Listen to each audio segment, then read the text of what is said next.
So when I was 10 years old, my dad gave me a pocket knife, a Swiss Army knife. It was beautiful. My dad freshly sharpened it, even used a razor strap on it. It was sharp. And then I went on a Boy Scout trip, earned my totem chip. And so I had the pocket knife, and we go and do what all good Boy Scouts do, is sit around a campfire and whittle sticks.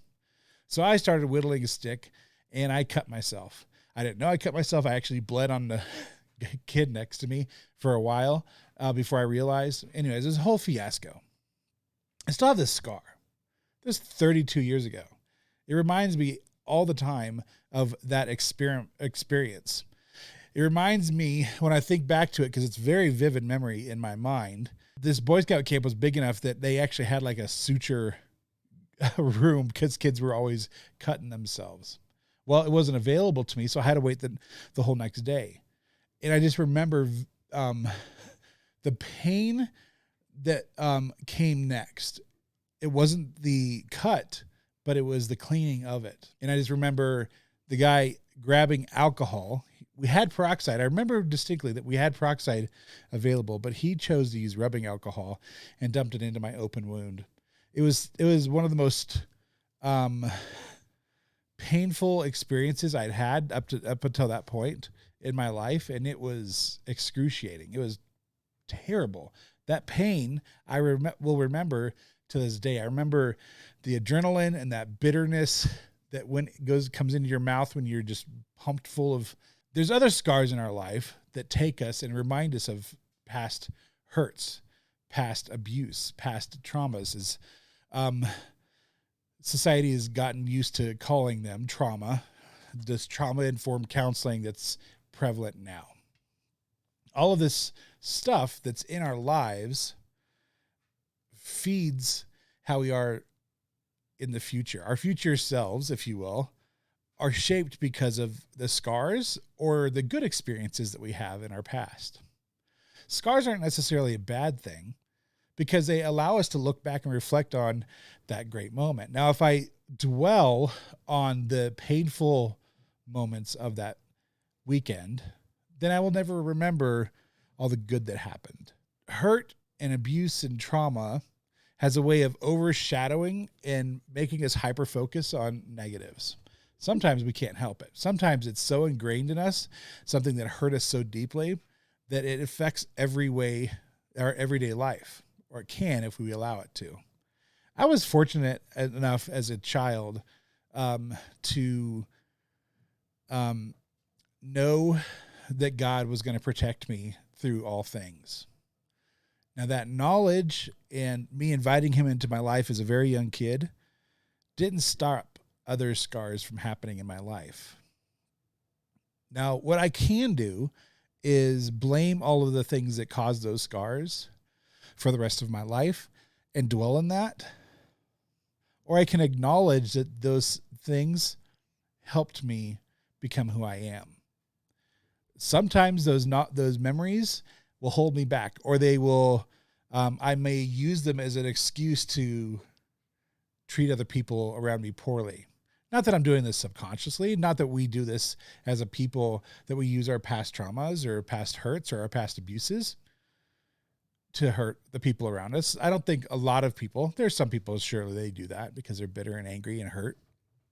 But I don't think the majority of people do this.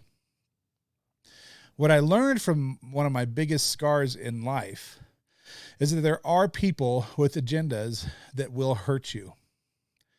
As a child, during that same time when I had my totem chip and prior, even back to when I was very young, I had a series. It's very interesting. I don't know how this pattern emerged in my life, but I had a series of babysitters or adults in my life that would eventually groom me into specific behaviors and abuse me.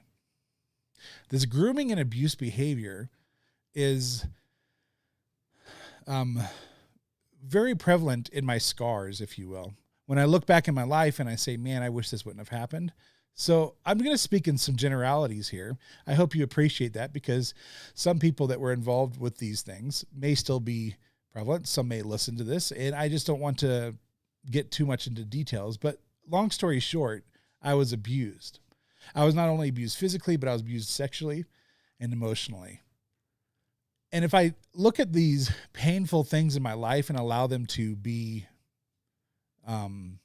overtake my life, then I'll never be able to affect change in other people's lives and other people's futures and in my future.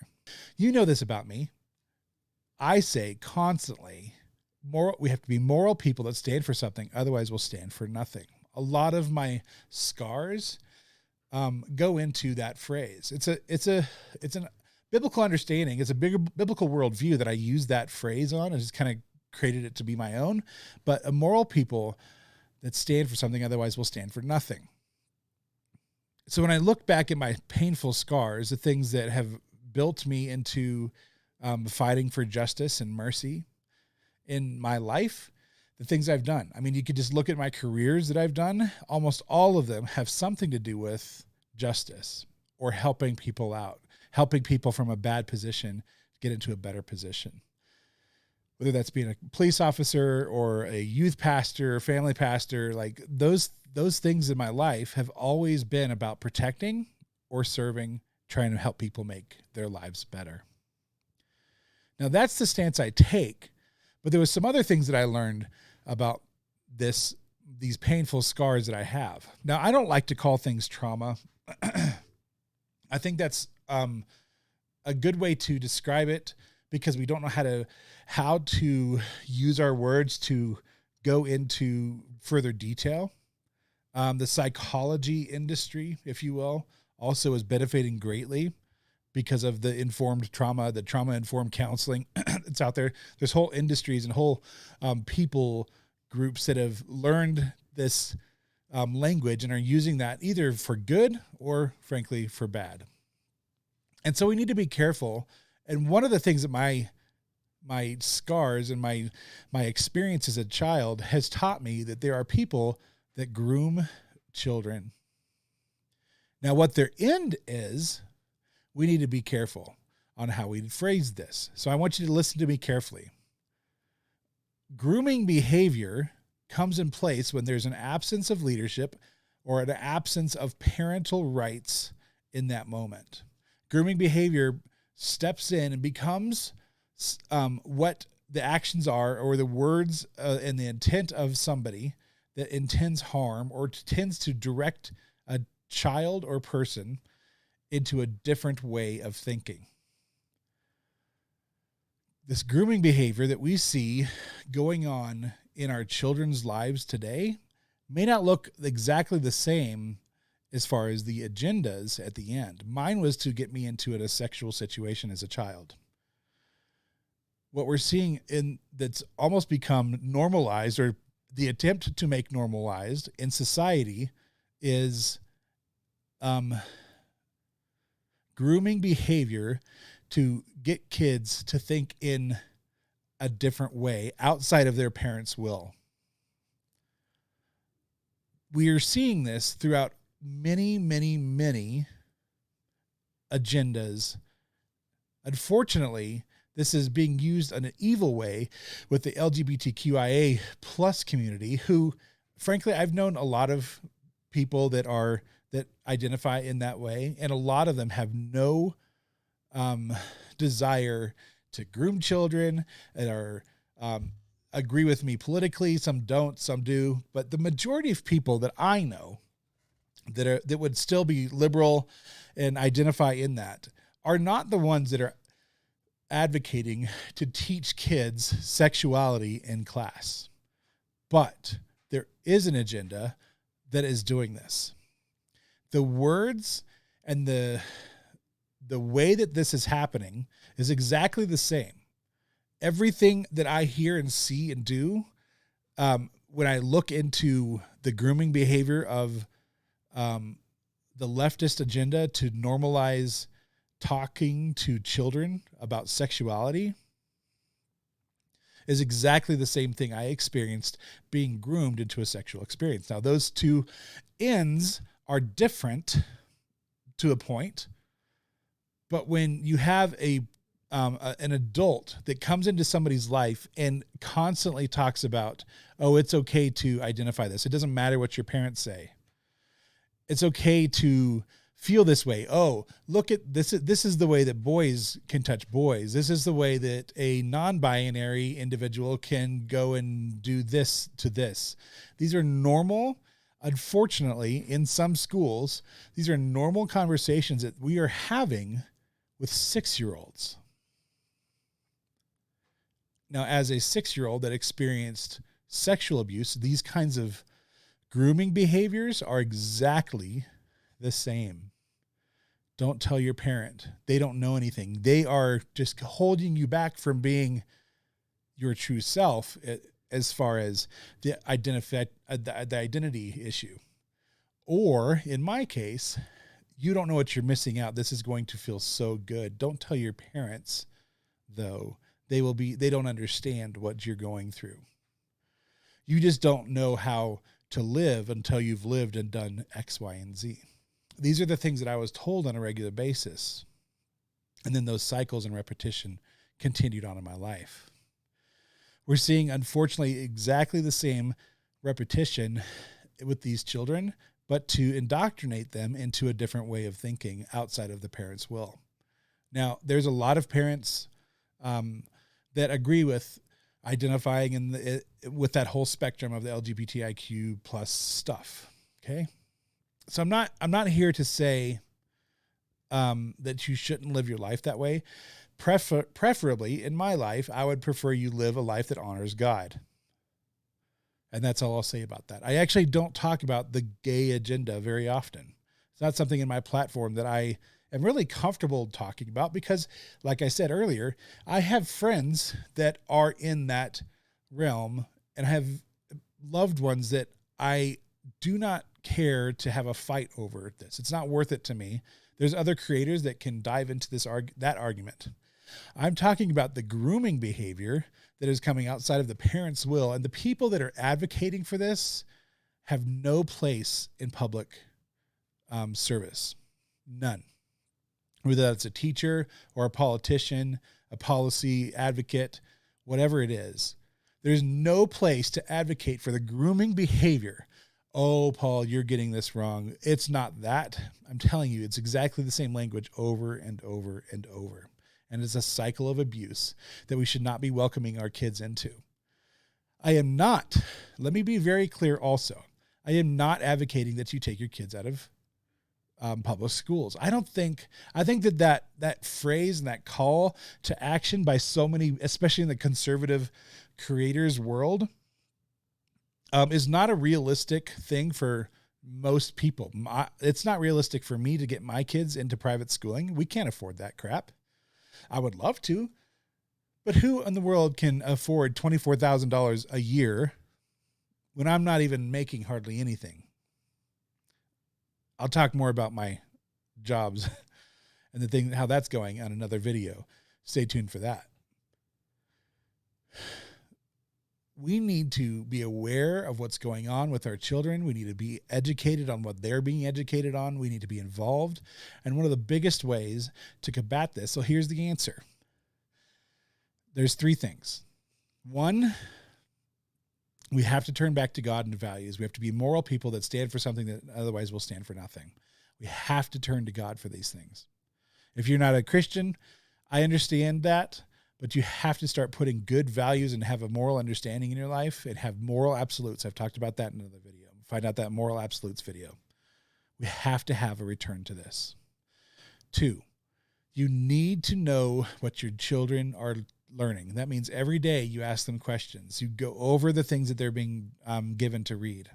My son, he's 15 years old, and he is in classes that are flat out attempting to indoctrinate the children. They do this now they don't claim it to be CRT or gender studies or anything like that, because if they did that, that would trigger all the parents in all the world. But they do it in a nefarious way by giving a kid a book, the Bus 57 or 57 Bus. This is a book that's a gender studies kind of book. It has this agenda of teaching kids and now they say, well, this is just a real story. It happened in real life. These events did happen. So we are justified in teaching the kids this through this real experience, this shared experience. These are the trigger words that they continuously use. And we need to be aware that these books and other books that are being used in the kids' schooling systems are terrible. Now, because I have a built-in relationship with my son, he brought this book home, and on day one, he says, "Dad, you would never believe what this book is talking about." And so we went through it. We talked about all the things, and I'll talk about all the issues. And he said, "Okay, do you have any questions? And how can we help you in learning these things in the way that we would have you, the way that God would have you see the world?" And so we actually allow our kids to have so this is the turn of arguments that the left will have. Well, you are just indoctrinating your kids at home. Everybody is a part of the family. We all raise our kids together. And I'm telling you, no, I don't accept that. The only people I have raised my kids are my family and my church, because that's what I've agreed to with the community and with people. So if somebody in the church comes to me and says, "Hey, Paul, I think that you should go in this direction with your child, this, that kind of stuff, or we're having an issue in this way," I would accept that as counsel, and I would talk to them, and I would figure out if that's what's right for me and my wife, and we would have a conversation, and like if we needed to do corrective or if we thought that things would be better. Case in point, our son, oldest son, we have 3 kids, very smart, very verbal, especially as a young kid. We had no clue how to handle children at that age. So we went to, I think it was called Parenting and Logic, or Logic and Parenting. I don't remember. But it gave us some tools, some things we didn't like, some things we did like. But we were able to take some tools from that because a friend of ours who taught that course was in our church.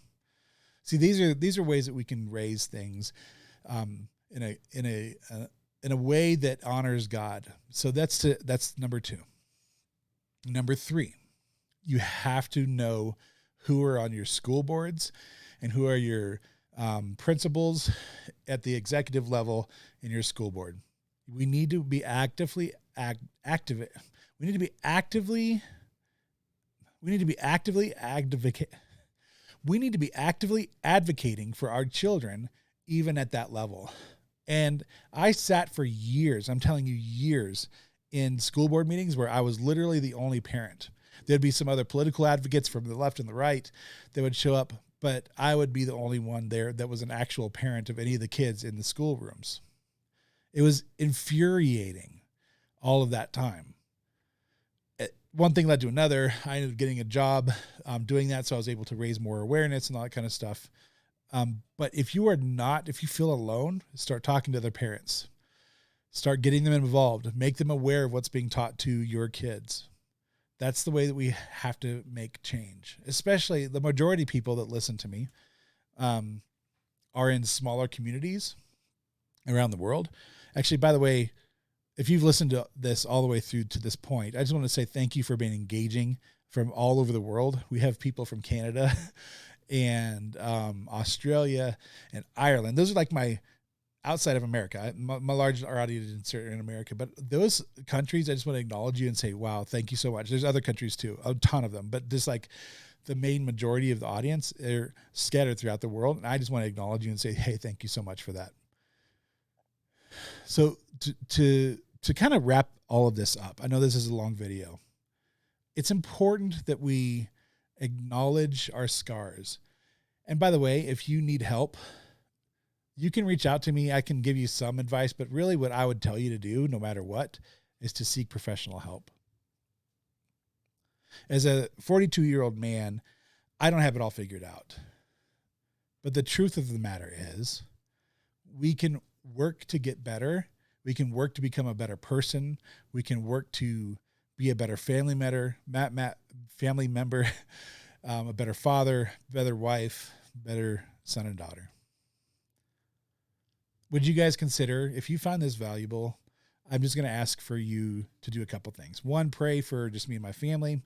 I need a job, and I'd love to have this as my full-time career, but that's not realistic at this point. It just, nothing's taking. I'm not receiving the stuff that I used to get through sponsorships and all that kind of stuff. So would you just help me find a job? That's huge for me. Would you also, if you can, go to Facebook. There's a $5 subscription thing that you can be a part of. You can be a part of a small group of supporters, or you can do a one-time thing. And I've got all the information for that on my about page on paulprocess.com. All the links are in my profiles and stuff, so you can find all that. I appreciate you guys. This is a tough topic. I don't think all the answers are in what I said. There's other ways to help, which is going to the legislature, making sure what Florida did state happens in other states as well. I think it's important that we know everything that our kids are bringing home, what they're putting into their minds, and we are advocating for their safety and security for their long-term future. So they don't have to go through the stuff that I went through and had to unlearn a lot of stuff in my life. You guys are great. Thank you so much. We'll see you soon.